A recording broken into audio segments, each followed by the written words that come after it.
Ooh, you're moving Oh up in the yeah, world. wait, isn't this around the time when... I've got a little reward here for you. Yo, Grail Locket! Wait, isn't this around the time when they're starting up their Phantasmal Blaze plan? Or is that after...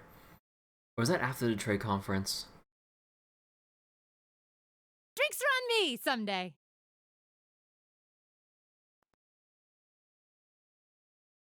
Field Study Day 3.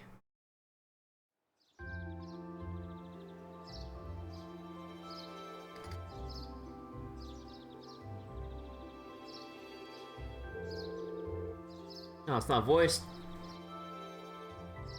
Alright, hold on, let me get a drink.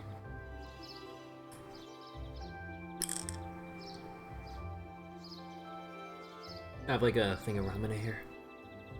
Anyways. Thank you for all you've done for us during our stay, Klaus. Please, God. Throat, please. I know the weather's a little unbearable right now, but come on. Please have a safe journey, everyone. I apologize for not being more of service to you during your long-awaited return home, my lady. With all that happened yesterday, you hardly had any time to relax and enjoy your visit.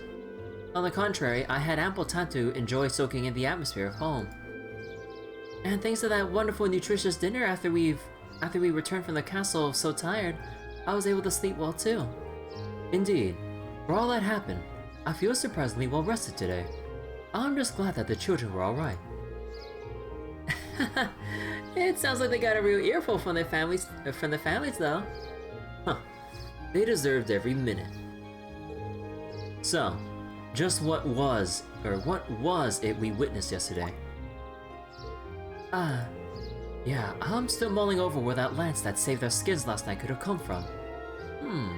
I only know what you've told me, I'm afraid. There's not a doubt in my mind that it was Saint Sandlot. She must have sensed our peril confronting that strange specter and chose to lend us a helping hand. Well... honestly, I can't think of an explanation that sounds any more plausible than that. Wait... Oh, right. Milliam knows about the Lance Maiden because she's in the Intelligence Division, and the Intelligence Division knows about the Society, and the Lance Maiden is in the Society for some reason. We still don't know why, but she's there, and she kicked their asses. Although, I still beat her at the... I believe it was at the Moon Temple? Oh no, it was at that one tower. I forget what that one tower was called in Crossbell. The Alchemist Tower, whatever it was. But yeah, we had to fight her there. And oh boy, that boss fight was fun. I wonder how many people, or actually wait, it was, well, I forget. Was it a fight that you could lose, or did you have to go through the first part and like crack her helmet and then proceed to lose? I don't remember, because I went through both phases. Holy shit. Like, we're definitely gonna need a new party member that can basically give everyone like what was it, a shield that protects against everything, because oh boy, if you don't have it ready, if you don't have enough like CP like restoring items, I don't know how you're gonna do that. You would really need a way to either like just shield it, or you just tank up, but you can't really tank up against something like that's like what, 40 levels above you or something like that. But yeah, Milliam definitely knows about the Lance Maiden. Considering the situation, it's almost hard to believe it could have been anything else. Well, that's certainly true. It feels like everything that happened last night was some grand dream. I think that of all of us, you perhaps have the least right to say that. Oh, actually, one of the accounts of Saint Silent's death places it right around this time of year. So So it's almost the anniversary, and last night was a full moon. So it doesn't seem all that implausible that her spirit might manifest itself somewhere like the castle. I've heard that account of Saint Sandlot's death before. Hold on a minute. Even if all that stuff about Saint Sandlot is true, that doesn't explain all the weird things you did yesterday. Well, I learned a lot about curses from my grandmother growing up, and working with barriers. Hey Cena. Hey Cena, watch this. We have heard the word barrier more times in this one dungeon and post clear than we've heard in the entire game combined.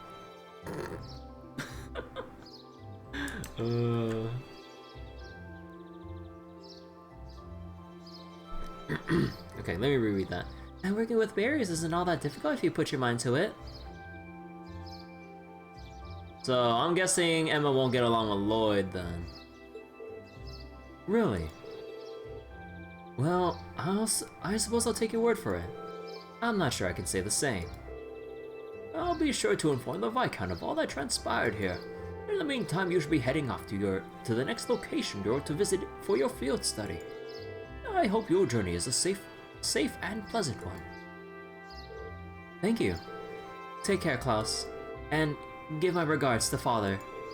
The same to you, my lady. I hope we shall all have the opportunity to meet again. As do I. I'd enjoy the opportunity to test my own swordsmanship against you in the future. I wish you all the best. We still have some time left before the train comes, so we can tell everyone goodbye as we make our way to the station. That sounds good. Let's be off then.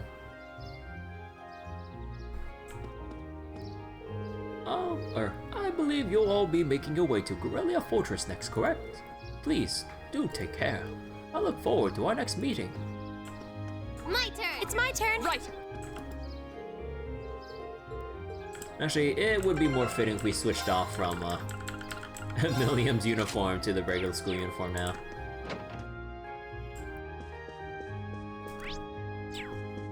Alright, let's get talking before we go off to Garrelia. I hope you all come visit again if you get the chance. I'll have plenty of food ready for whenever you do. Take care on your journey back, Lady Laura.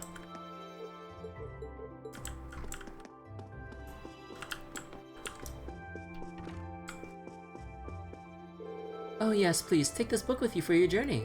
It's apparently quite the interesting read, so I'm hoping it'll help the long train ride pass more quickly. Oh, thank you! Thank you so much, Prana. I can't believe you're already leaving. It feels as though you only just arrived. Please, do be careful on the journey home. I look forward to seeing you all again.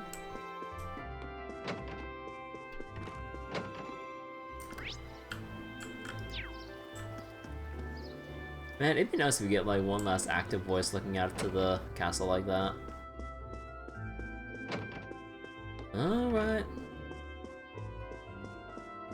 Still though, dude, 14 barriers were mentioned in cutscene.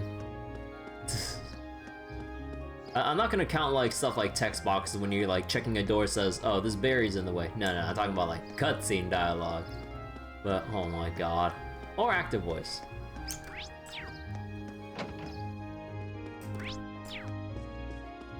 Also, we'll go read Red Moon Rose when we're about to go to the train.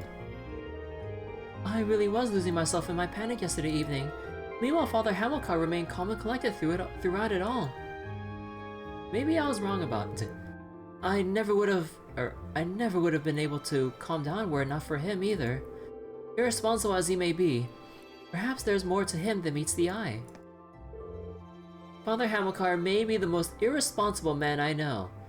All he does is tell fairy tales to the children, but perhaps there's more to him than meets the eye.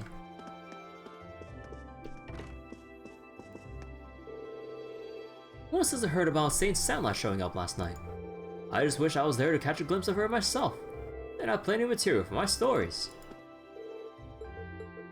Okay, Father Hamilcar.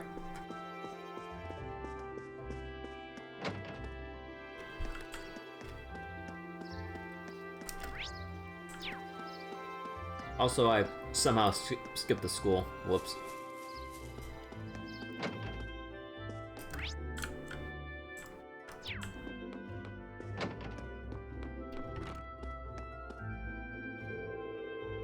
It sounds like those two kids are thinking long and hard about what they did. If they truly wish to become stronger, they'll come and join us here in the training hall. I'd be more than happy to train them.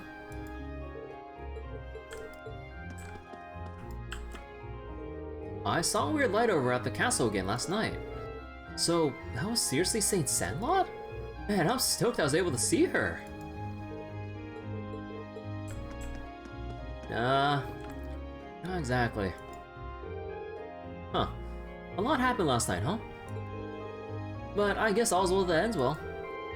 I hope you have a safe journey for the rest of your field study.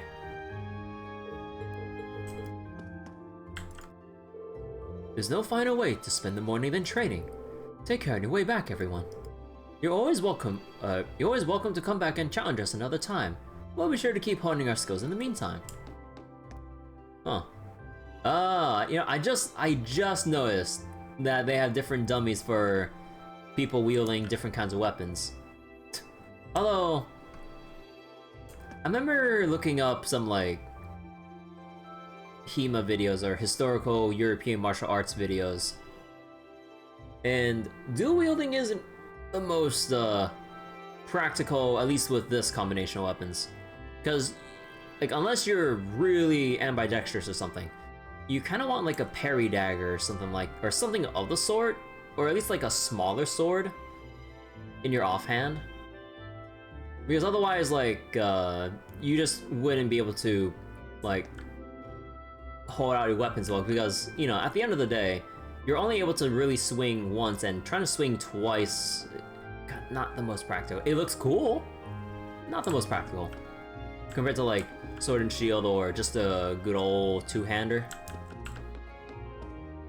But, more importantly, spears, usually trump, swords and stuff. Because distance is key. I mean, hell, you can even find it in you can even find like what I just said in practice in Morrowind, before Bethesda removed spears from the games for some reason. Like, people, I know I want to rant about this again, but with how shallow, like, Elder Scrolls combat is, or at least like the melee combat in general, like, at least you had that aspect with spears of, like, basically keeping everyone within, like, arm's length, or within, like, at the edge of your spear's reach. So then, like, you can actually, like, bob and weave back and forth and, like, protect yourself while, like, still destroying everything.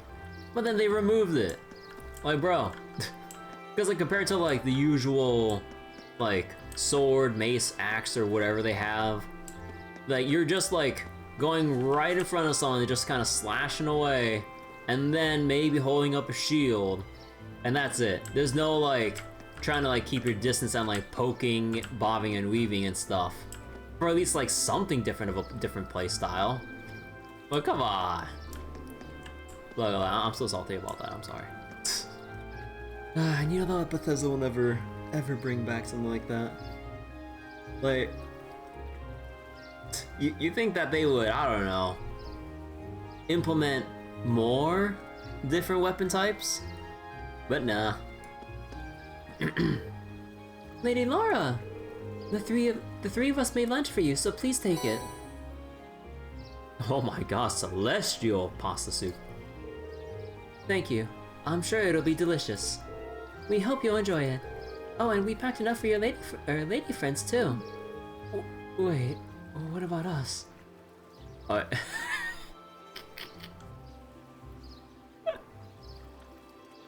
Well, it seems we have no choice but to share.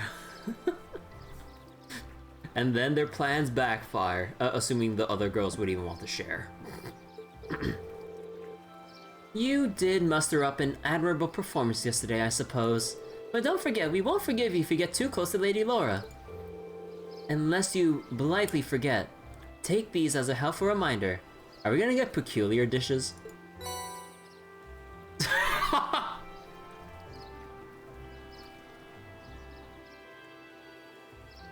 Hey!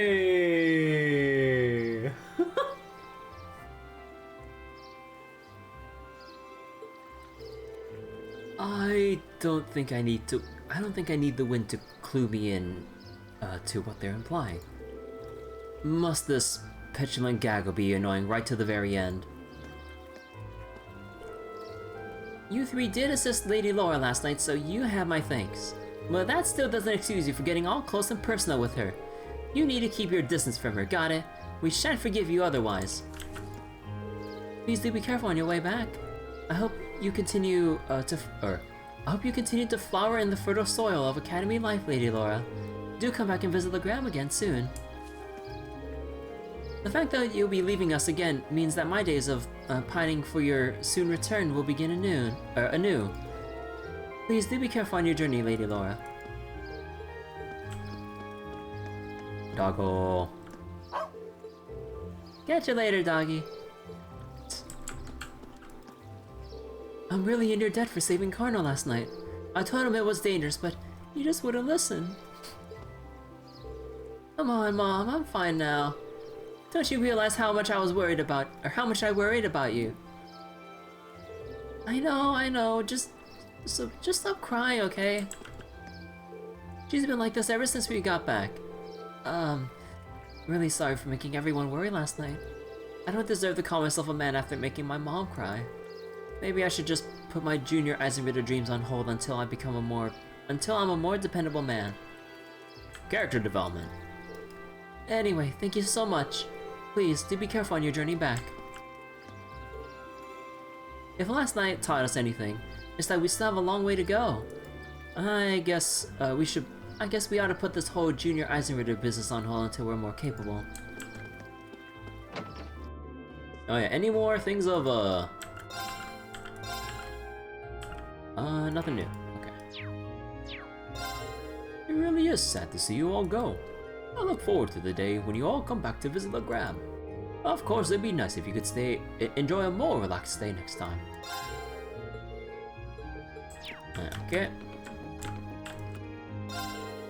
Seems like Julian and Karno were trying to form a little group. The Junior Eisenritter, they were calling it. They may have had all of us worried, but that's only an idea a kid from Legram would dream. To tell you the truth, I once tried to do the same thing when I was a child, as did my father.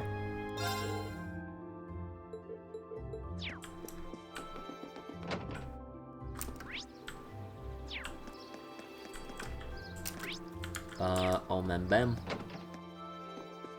Oh, actually, wait.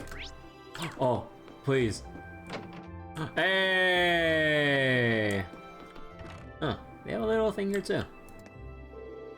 Oh my, don't tell me. Are you planning on moving on to new fishing grounds?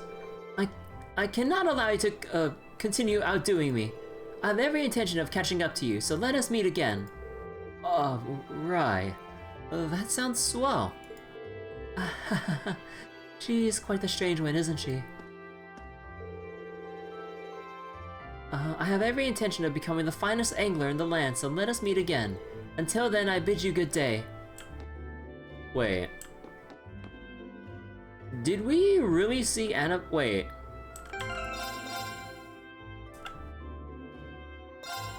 Okay, hold on. I'm gonna go boot up Trails to Azure right now. I need to check something.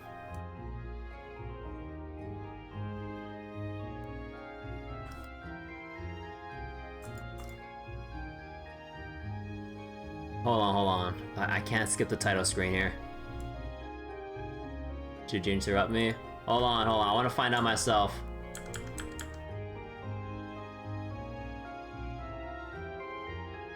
Now, if only I didn't make like 400 saves.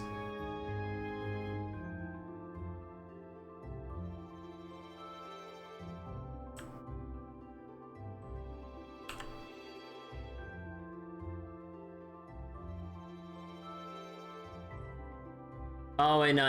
Okay, no, we didn't see, or at least like not within the Elite Four.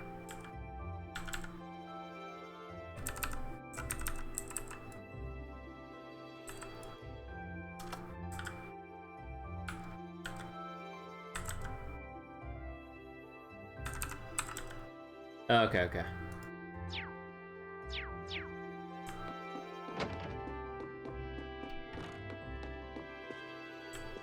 Because right, the one female angler I was thinking about, her name was Kaguya. Also, I forgot to talk to Old Man Bem. These past 2 days have certainly flown by. It'd be a shame to see you all go. Meanwhile, Sari and her friends have been beside themselves with despair all morning at the thought of you leaving. Please, do come back to Legram if you get the chance. Everyone here will be glad to welcome you all again.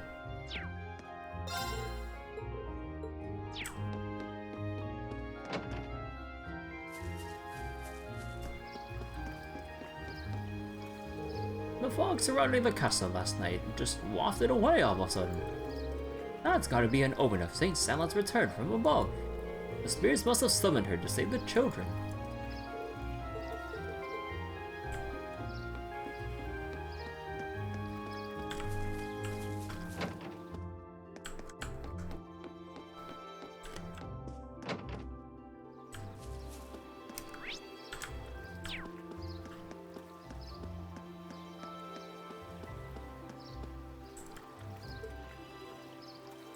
No extra dialogue? Any extra dialogue if we kind of look out into the distance from here? This looks like a nice spot. Aside from fishing.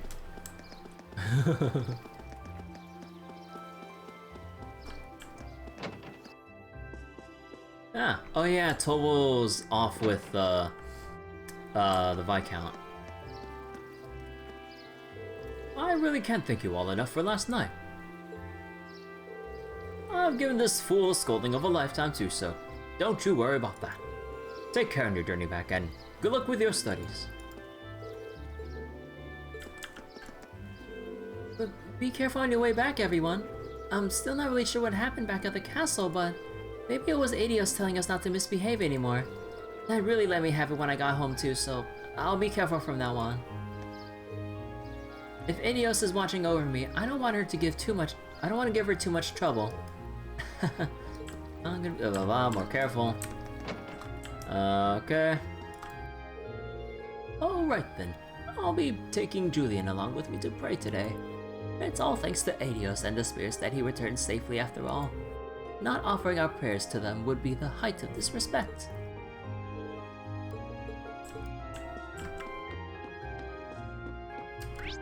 Right. Oh, right, because Cindy, met us out there earlier.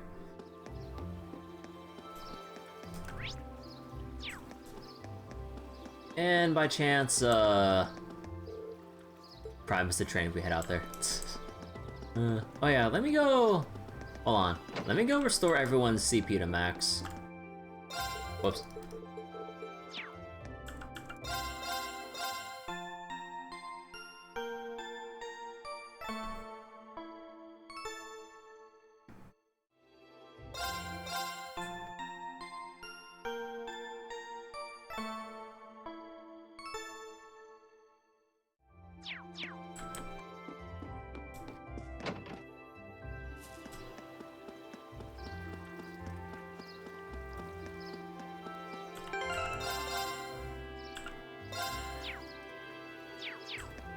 Oh yeah, hold on. Time to go read. 28 pages? Alright, hold on, let me finish my drink.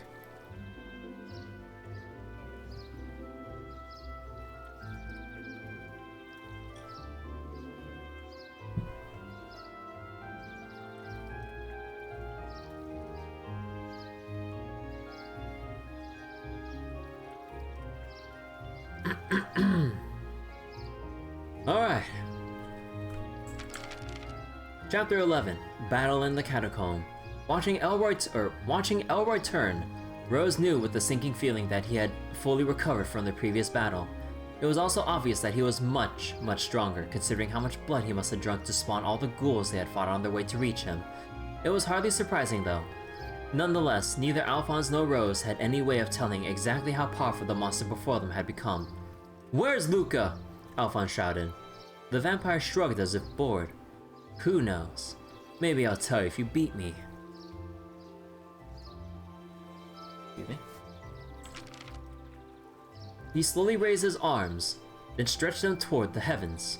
An incredible wave of power erupted from his palms, reverberating throughout the catacomb. Alphonse and Rose tensed, but then the rush of energy suddenly stopped. What was that? Alphonse asked cautiously. No, cried Rose. Though the discharge of power had no immediate visible effect, she knew what was coming. Her grip on her sword tightened. A strange crumping sound filled the air, like vast unseen movement. Alphonse's eyes darted over the area trying to find the source of the noise. Near one of the crosses he had noticed earlier, something white caught his eye. It was a skeletal human hand. With a start, he realized that similar grasping fingers and limbs were emerging from the other graves surrounding them. The twitching bones were pushing and clawing at the dirt, and not long after, the bodies they belonged to began to heave their way out of the ground as well.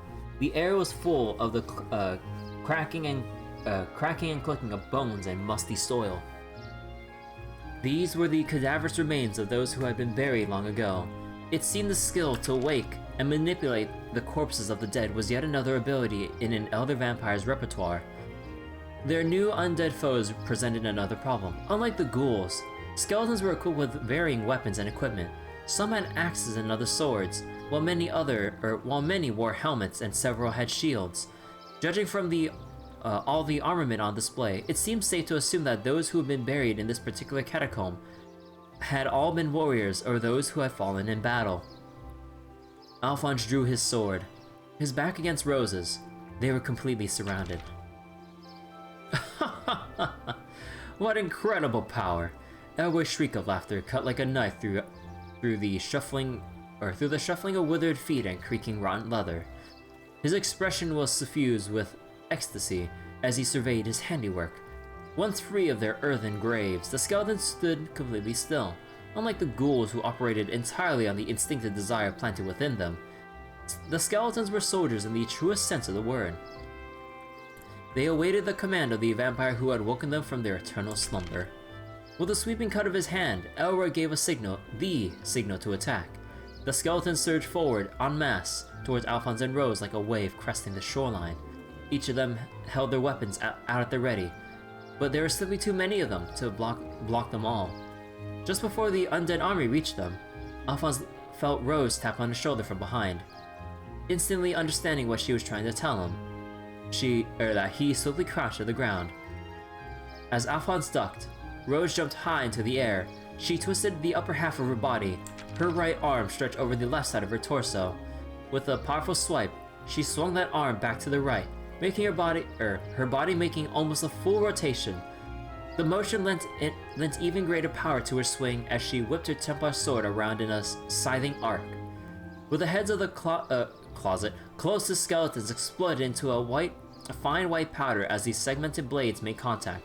The sheer force behind the blow also blasted back the second row of skeletons, giving the pair precious breathing space, not letting the opening go to waste. Alphonse leapt up from the ground and charged forward through the sea of bones towards the vampire. Some skeletons tried to oppose his advance, but he simply bashed them aside, slashing, kicking, punching, and otherwise doing whatever he had to in order to remove them from his path. But it was ugly, but effective. Elroy was nearly in his reach. Hold on.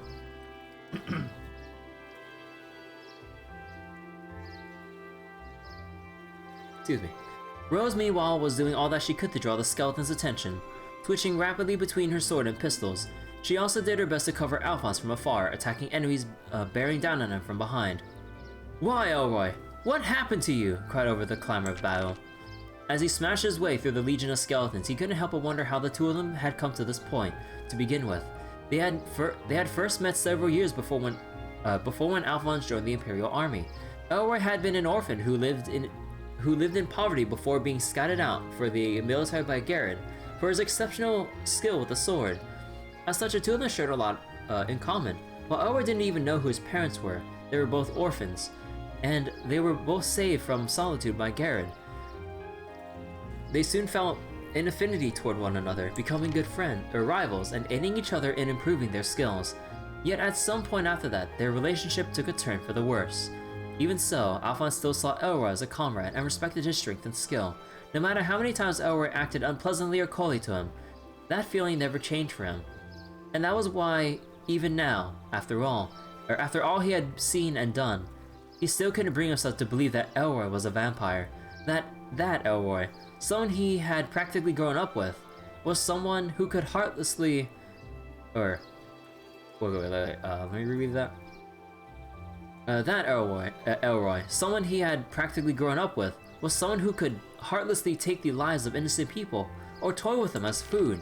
After what seemed like an eternity, he finally dispatched the last skeleton standing between him and Elroy. His path was clear. He raced towards the vampire, silver sword held high, and a war cry erupting from his lips. Watching him with undisguised amusement, Elroy smoothly drew his own blade.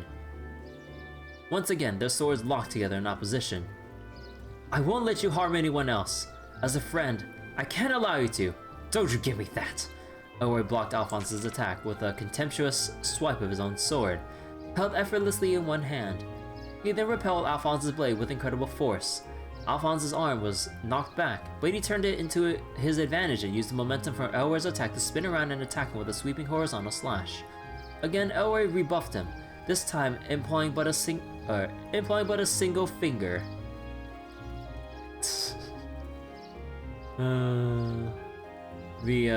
What was this again? Oh wait, I forget what this was reminding me of.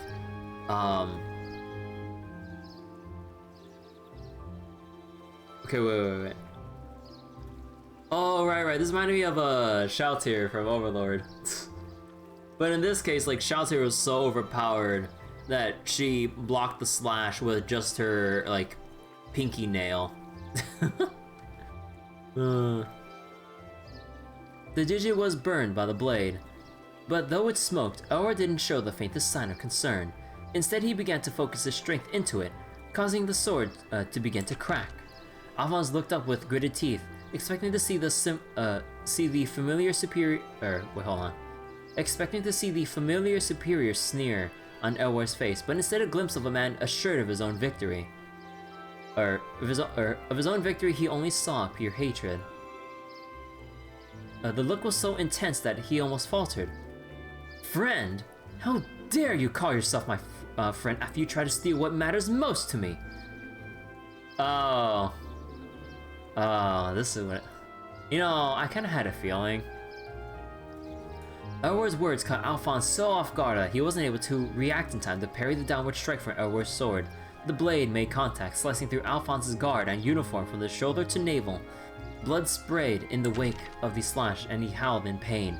Hearing his cry, Rose called out in concern. The path he had carved to Elroy, however, had long since filled with skeletons that she was diverting, and Alphonse knew that he could expect no help from that quarter. Fortunately, the wound was fairly...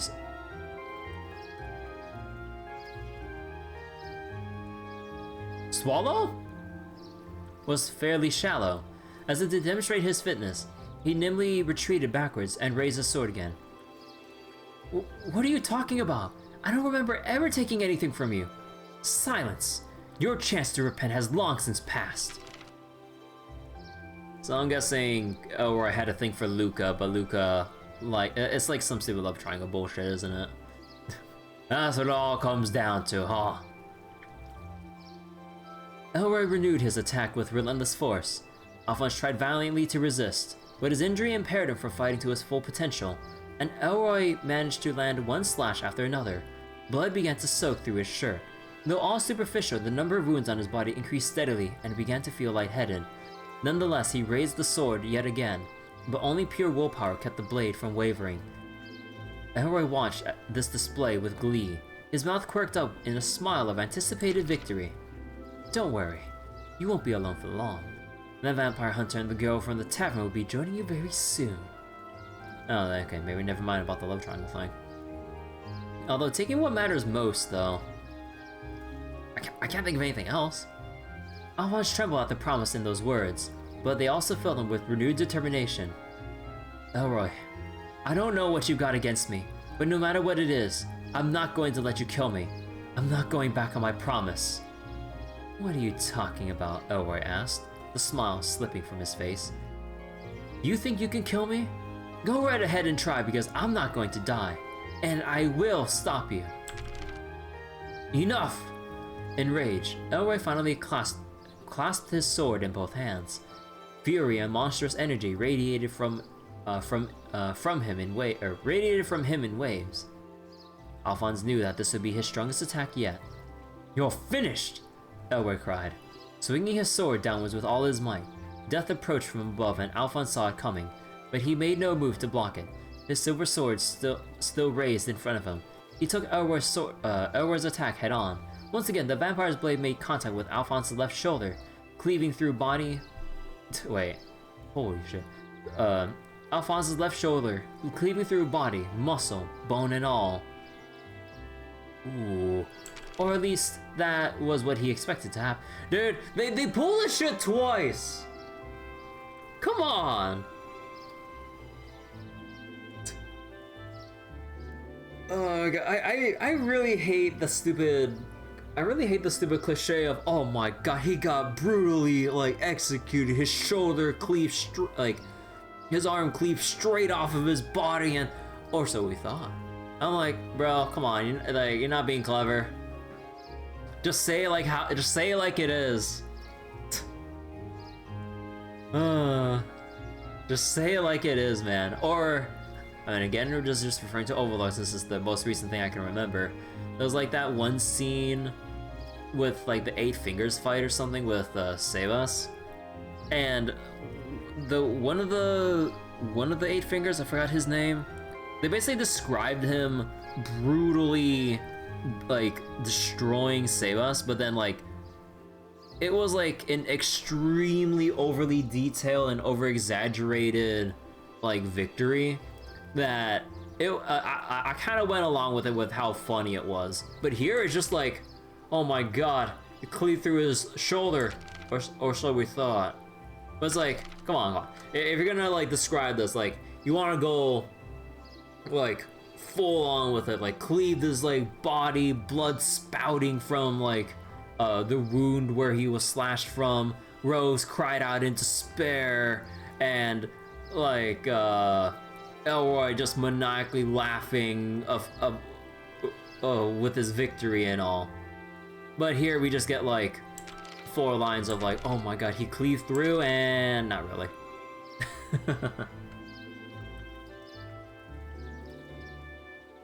What? What happened again defied all logic. As the sword carried downward, it sheared through Alphonse's left collarbone, then stopped. Trembling with effort, Alphonse looked Elroy straight in the eye, and it was not the look of a man who had been bested. Alphonse hadn't decided not to defend against Elroy's attack. Instead, he resolved to receive it and focus his concentration to its limit. The moment the blade entered his body, he had suddenly stiffened all of his muscles, thus allowing him to halt the sword's advance. So he just tanked it, and he's just gonna jab him with the silver sword, huh? Elroy was stunned by what had happened. The outcome was just so far removed from the victory he had envisioned that he could only gape at the other man. And it was that shock that Alphonse had been courting. It was the opening he had so desperately created. Ignoring the pain surging through his body, Alphonse prepared to strike. Elroy released his own sword's hilt, unable to free the blade embedded in Alphonse's shoulder. He took half a step back, weaponless, defenseless. The tip of Alphonse's silver sword flew forwards, piercing the vampire straight through the chest, and it sank deep and true. The catacomb fell silent. With a dry sound almost like a sigh, the skeletons Rose had been fighting crumbled to the ground. Finally free from the need to fight against them any longer, she stopped and turned to Alphonse. She watched in mute astonishment as Alphonse withdrew his sword from the vampire's chest. Elroy dropped to his knees and then collapsed. You know, dude, this is so disappointing. It's like, you had a very one-sided like exchange of slashes between them, and then it's just like, oh, I don't know. I know this is supposed to be cheesy, but like the dude, like he literally tanked a downward sword slash from an elder vampire who could probably easily cleave through, like bone and all. I know that like it'd be hard to do it, but like you're talking about an elder vampire. I think we can suspend our disbelief and actually believe that he would have the brute strength to like cut through. But then he just like cut to the bone and then just tanked it. Like, bro. I was expecting like Rose to finally make a breakthrough, Luca showing up for whatever fucking reason, or at least like something clever out of Alphonse to like outwit him in battle if he can't like beat him in brute strength, you know? But then it's just like, no, I got this. I'm just like, Alphonse, you fucking dumbass. Oh my god. His enemy defeated, Alphonse then turned his attention to himself. With clenched teeth, he pulled out the sword that had been embedded in his left shoulder. Blood spurted in a bright arc as he freed it. He tried to stop the bleeding by holding his hand over...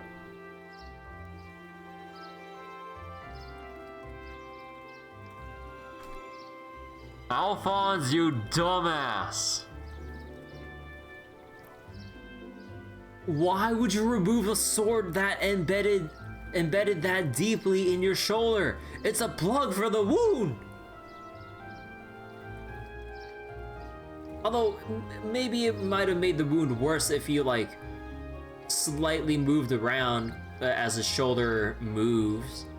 But, like, at least just, like, stand in place or at least fall to your knees or something, like, considering how heavy the damage was. But removing the sword and having the blood spurting out?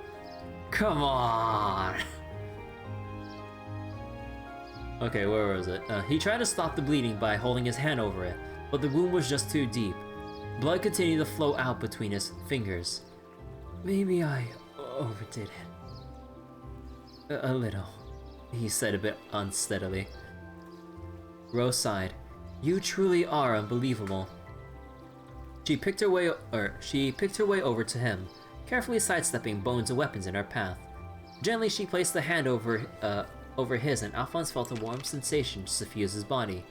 She was using thaumaturgy to heal his injuries. Yeah, you're right. She had thaumaturgy. You only have one life, she chided him. You shouldn't treat it so carelessly. I always knew you were foolish. But perhaps foolish, idiotic imbecile is, more appropriate, despite the admonishing tone of her words. Alphonse could tell from her face just how relieved she was that he was alright. Feeling somewhat guilty for worrying her so much, he watched as his wound rapidly began to close. While her thaumaturgy could only heal physical wounds and not restore his lost stamina, it was still more than sufficient as first aid. Suddenly, they heard a soft groaning sound from nearby.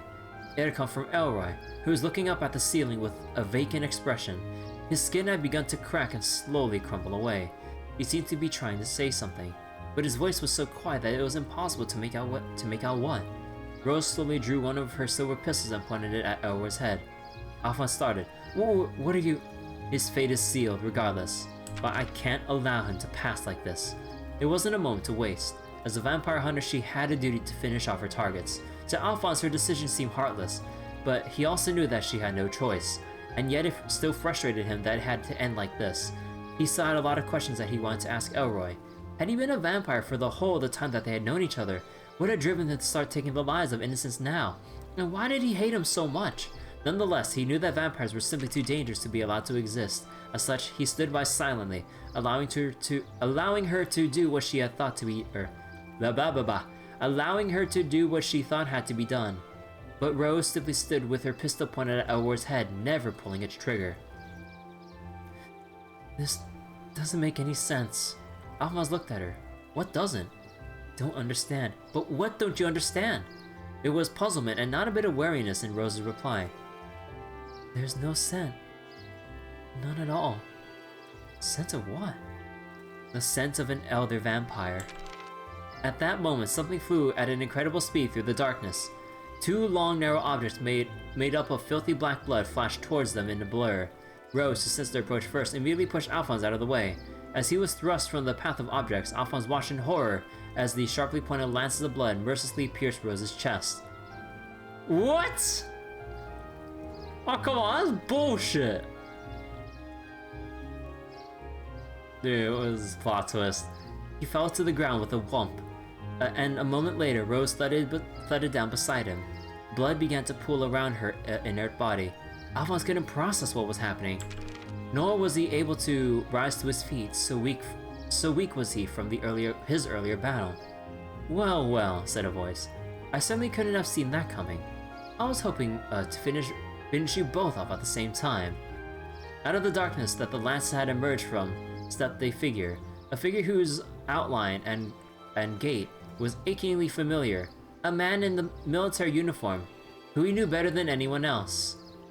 Dude, this is so stupid. Oh my god. Looks like you managed to cheat death again. Huh, Al? Garrett? He didn't want to believe what he was seeing. Bro, what is this fucking plot twist out of nowhere? This is so stupid.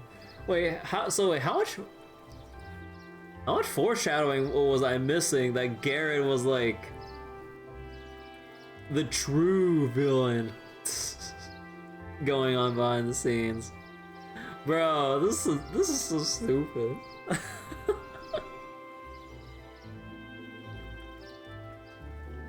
Oh my god.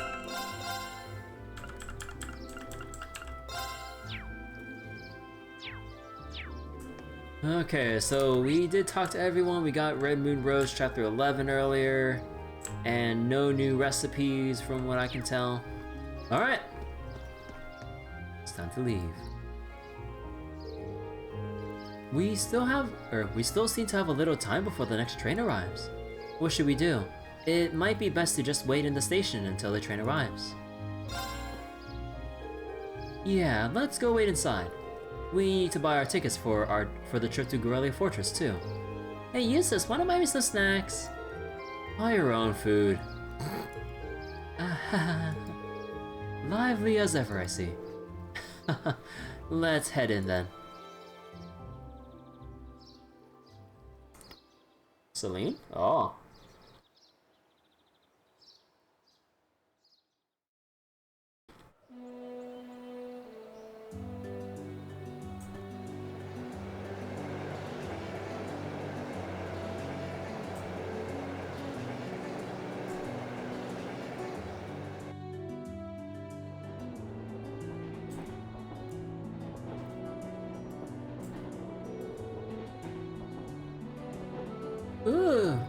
Ooh, I could see the castle for a second there. Wait, it's gone again. Well, the forest is quite dense around here. Still, we saw a lot of weird things in the castle. It was one thing after another from the moment we walked through the door. What are you looking at me like that for? Never mind. That was pretty great. Do you have this much fun in all your field studies? I just wish it was a little longer. Those 2 days went by so quickly. Well, the field study isn't over. We're on our way to our next location, so don't relax just yet. It looks like I must say farewell to Legram once again, for the time being. I wasn't expecting to, but I can't help but feel a little homesick already. I can understand why. It was a really welcoming place. I didn't ever get the sense that social classes were keeping people apart. True. It seems like a place that we nobles can learn much from. I'd definitely like to visit again in the future. It would be great to bring Fee and the others next time too. You're all more than welcome in Legram anytime. I can only hope that I'll continue to learn and grow between now and when I next return.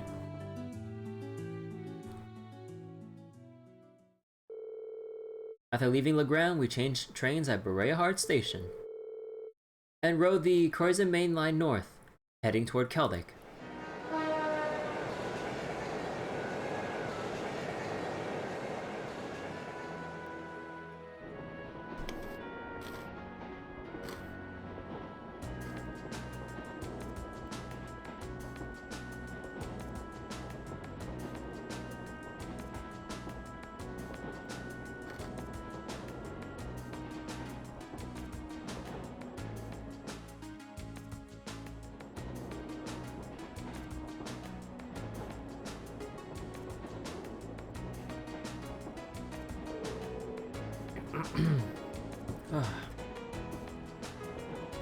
It's a good thing we have this train ride so I can actually finish my snacks.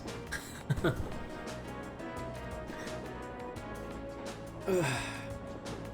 haven't had this like I haven't had this snack in forever. I forget like what brand it was again. It's like one of those like mixed snack bags or whatever, because it has like Sun Chips, Doritos, Cheetos, and pretzels or whatever inside. I forget like the exact brand it was called again. But dude, I know it sounds dumb with how common it is like in just grocery. You can just walk into a grocery store and just get it, but I haven't had this since high school. I'm pretty sure I haven't had it in years. So in a way, eating this is a little nostalgic for me. Alright, let's go over our schedule again. We're currently en route to Keldic, where we'll rendezvous with Group B. From there, we'll take the Transcontinental Railroad to Garrelia Fortress on the Empire's eastern border. Garrelia Fortress is one of the Imperial Army's largest strongholds. It's sometimes referred to as the wall that protects the nation from the threat of the Kalvar Republic. I've heard it's ludicrously gigantic, almost an icon of military excess. It also houses 2 railway guns and has a military exercise ground on the premises.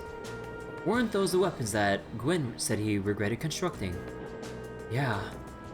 They're these 2 massive orbital cannons pointed toward the east at Kalvard. Or, more specifically, they're aimed at the buffer zone between us and them. Crossbell State. They are pretty crazy, yeah. It's like you're looking at a mountain of iron. I was pretty overwhelmed when I first saw them. Wait, you've actually seen the railway guns in person? Yeah, Gramps took Claire, Lecter, and me to see them this one time. These are the mightiest weapons wrought by the hands of man since the Great Collapse. I want you to consider what it means that such weapons have been placed here. Well, something like that anyway. You have to go to work and stuff? Alright, Sienna. On the weekend? Aw. Good luck and stay comfy, Sienna. Take care. Sorry for the late stream. To consider what it means. He has a flair for the dramatic, I'll give him that. Come to think of it, today's the day, isn't it? The day that the Chancellor is scheduled to depart for Crossville with Prince Oliver. Guess the trade conference kinda snuck up on us, huh? I think that's where Lecter is going too. I wanna go to Crossbell. There's supposed to be this really famous theater group there and they have a huge theme park, right? That's what I've heard, though you probably know more about it than I do. Apparently President Toba is going as part of her President Toba is going as part of the entourage to further her studies. Really? She never fails to impress. I hear she's been getting job offers from a bunch of different companies ready to hire her right after graduation. Well, she does merit the high esteem people lavish on her. She's the pride of the academy.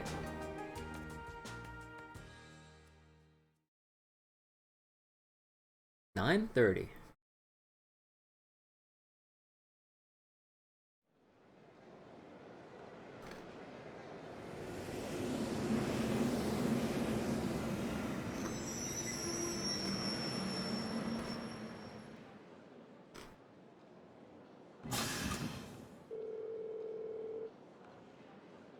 All passengers disembarking here at Keldic, please exit the platform to the bridge. I repeat, do not approach the rope barriers on platform 1. He said the B word. Passengers wishing to travel on the Transcontinental Railroad, please wait on platform 2.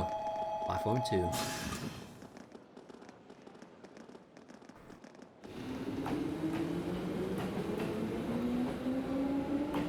Rope barriers. What's going on here? All the security feels kind of ominous. It seems the railway military police is guarding the opposite platform. Yeah, I wonder if... Well, isn't this quite the coincidence? Oh. Claire. Captain Claire! It's Claire! Did you come to see me? Just a coincidence, I'm afraid. Eisengraf will be passing through here soon, so this station's operating under heightened security. Ah. Oh, right! Still, I'm happy to see you again. It's been what, 2 months since I last saw you? Aww. In a way, you can kind of look at it like they're like sisters. She really is attached to Captain Claire. Yeah, almost like sister. Yeah, almost like sisters. Hard to believe that both of them are Ironbloods. At any rate, good day everyone.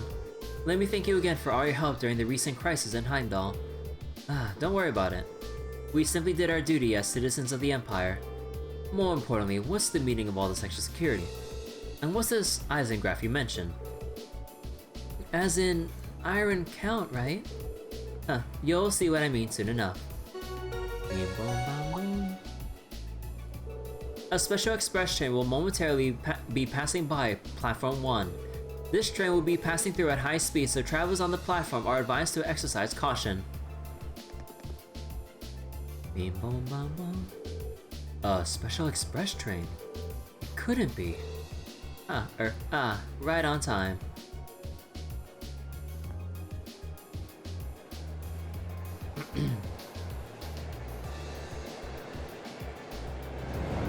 Ooh. Toa. And who dat? There's Toa and there's Prince Oliver. Dude, this slow-mo effect, holy shit. And in that instance, the Chancellor.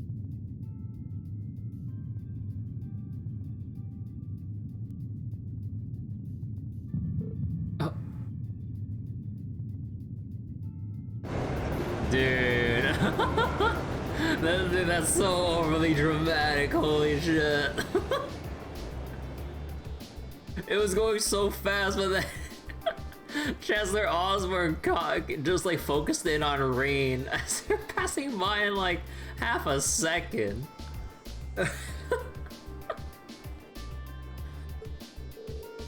So that was the Eisengraph. Come to think of it, I've heard rumors of a special Crimson train. It's supposedly reserved for use by members of the Imperial government. Oh, I've been on it before. It's really fast. It's pretty fancy inside too.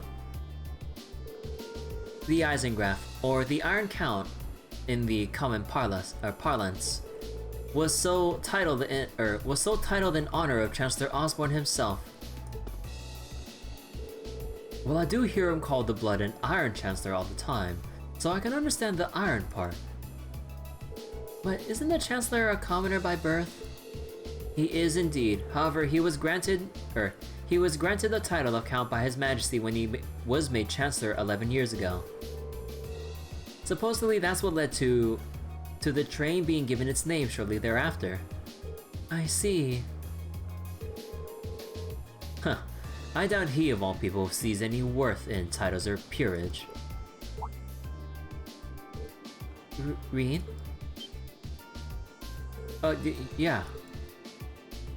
Is something bothering you? Your attention seems elsewhere. You are still feeling tired after yesterday? No, not really. I just happened to catch a glance of Toa and Prince Oliver on the train as it passed by. Wow, I'm surprised you can even make them out. You must have a hawk's eyes to be able to see them when the Eisengraph whooshed by so quickly. Nah, it was probably just a coincidence. It was more than just a glance though. I could see them clearly in detail. What was that just now? Huh? Well, as long as you're not feeling unwell. And my nose lifts up. We would like to thank all passengers for their cooperation with today's security measures. Transcontinental Railway Service bound for Crossbell State, now arriving on Platform 2. Here it comes. Yeah, looks like we didn't have to wait long after all. Meep.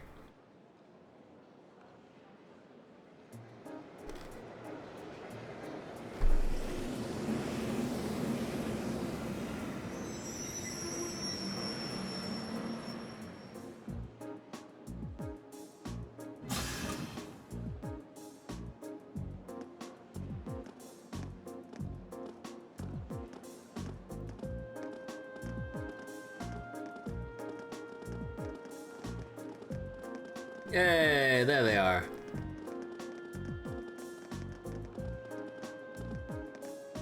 Where's Crow? Hey, there they are. Green, over here. Come on, we haven't got all day. We saved some seats. Well, if you'll excuse us, Captain. See you later, Claire. Of course. Have a safe trip, everyone.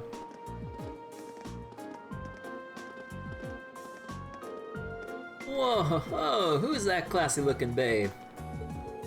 Yeah, I should just stayed on the train.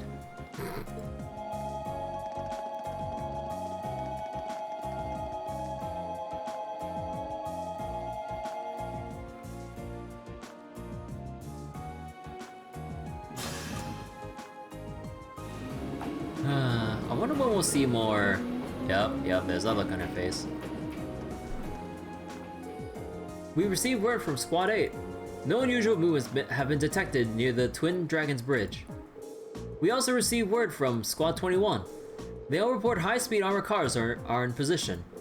Understood. Remain vigilant until the Eisengraph has finished passing through. Once it reaches Crossbell City, have all squads switch to Phase D. Yes, ma'am. Are you sure? Are you sure the Imperial Liberation Front will show themselves? They will. I'm certain of it. Oh.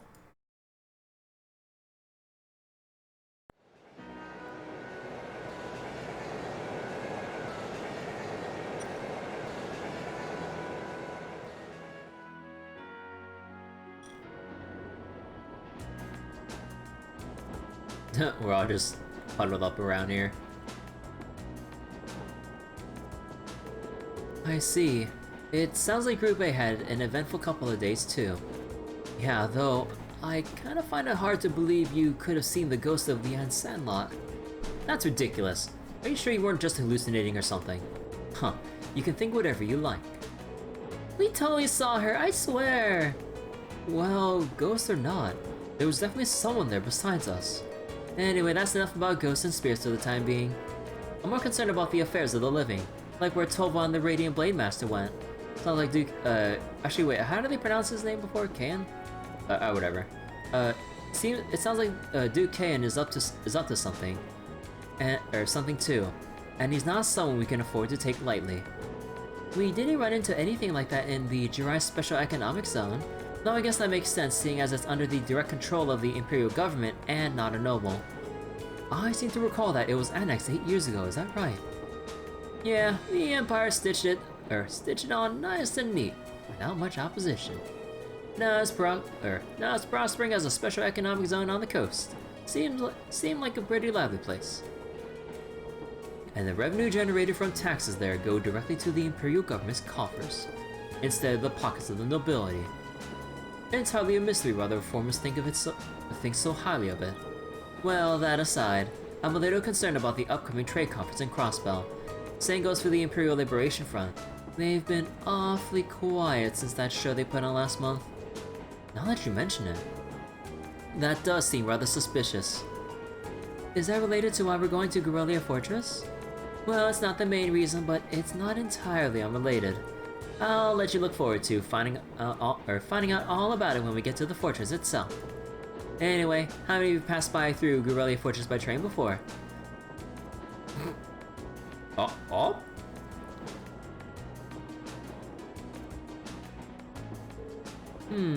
I see. Just us, huh? I can't wait to see everyone's first reactions. True. Oh, why is that? Well, I've seen it in photographs at least. Camera can't really capture how ridiculous it is. Yep. It's supposed to be this macho gateway to the Empire, but it just seems like it's trying way too hard.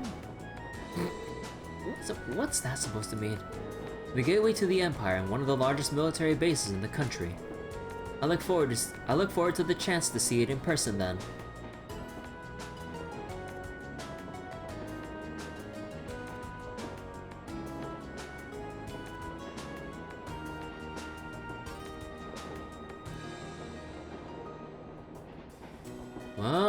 here we are. I guess the proving ground is where the they do their training exercises, huh?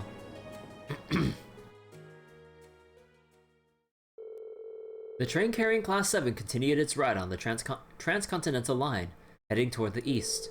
They passed through the Twin Dragons Bridge, a Croatian provincial army base, and several stations later, it was finally time to pass through Garrelia Fortress, which loomed large on the border with Crossbell State. 11:20.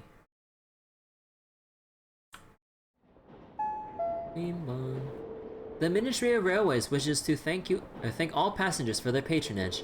The next stop is Garrelia Fortress. Garrelia Fortress. This train will stop for 5 minutes. Please be aware that only authorized personnel may disembark at the station. Be advised that all orbital photography is strictly prohibited within the fortress and is punishable by imperial law. Any attempt at unauthorized recording may result in the confiscation of your equipment or detention by the authorities. Wow, that was kind of... It sounded pretty severe for a train announcement. Well, we are passing through a military facility, so I don't think they're being unreasonable. Do you really think that's the issue here? I'm not sure having that be one of the first things foreign visitors here gives a very good impression of the country. Oh, we're finally here. What in Adios' name is that?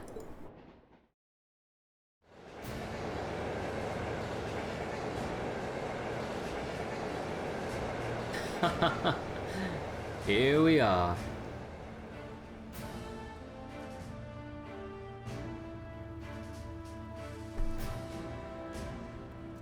Finally get to see Garrelia Fortress from this side.